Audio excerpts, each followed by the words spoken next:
Ladies and gentlemen, it's time for another edition of Act Off, the show where two actors face off to see who is the better actor. Tonight, we've got a delicious pairing for you. A little chocolate, a little vanilla, a little hot, a little cold. Yes, we've got the clash of the Brownie Sunday Titans. Of course, I could only be talking about Martin Luther King Jr. versus Ontario's own Doug Ford. All we say to America is be true to what you said on paper. Okay, right away I'm getting a very strong feeling of power from MLK Jr. His feet are planted on the ground, he's in control, he is full of conviction. Well, good morning. As we begin a new year, I want to speak to you about the ongoing battle with COVID-19. Premier Doug Ford better mainline some espresso or something to wake up from that cheesecake coma he's in, because, judging from that intro, MLK's already got this in the bag. If I lived in China or even Russia or any totalitarian country, maybe I could understand some of these illegal injunctions. Maybe I could understand the denial of certain basic First Amendment privileges because they haven't committed themselves to that over there. Yes, the way MLK Jr. speaks, he commands the audience's attention. They're literally soaking up every single word. Throughout this pandemic, I made a promise to you to speak plainly about the virus and how Ontario is responding. To share with you what I know, what our experts have told us, and to never shy away from being upfront with the people of Ontario. Was that just one long run-on sentence? And how many breaths did he need to take to say all that? But somewhere I read of the freedom of assembly. Somewhere I read of the freedom of speech. Somewhere I read of the freedom of press. Somewhere I read that the greatness of America is the right to protest far right. You see that little head swagger that he's got there. There's a confidence on display here, ladies and gentlemen. He's making eye contact with the people in the crowd. He's connecting.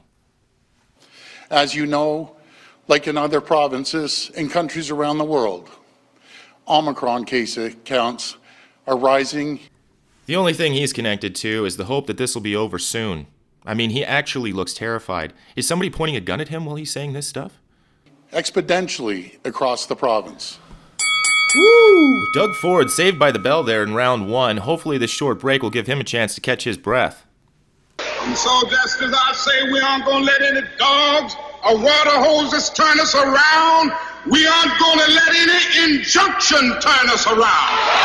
Woo! This man looks like he could breathe fire. Like he could huff and puff and blow my house down. We face a tsunami of new cases in the days and weeks ahead. And as we do, virtually everyone in this province will know someone who has been exposed to this virus. He looks frozen in fear, like he's got duty in his pants. Well, I don't know what will happen now. We've got some difficult days ahead.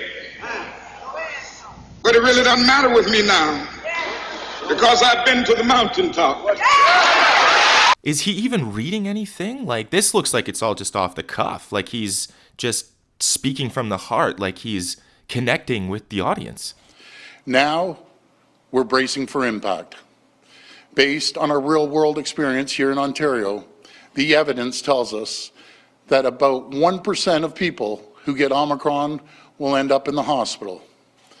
That may not seem a lot. I don't know. Maybe the lights are too bright and they're hurting poor Dougie's eyes. Like, can he even see the teleprompter? And are they really playing it that slow, or is he just that slow?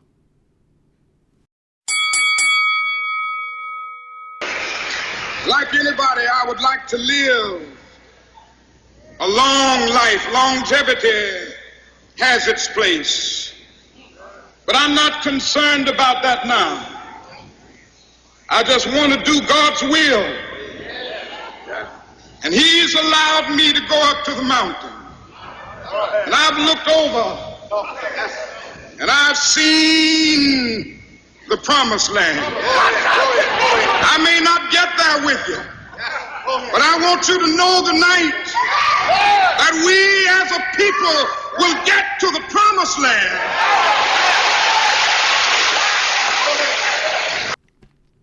Gosh, he's just so masterful. His unshakable certainty is so compelling.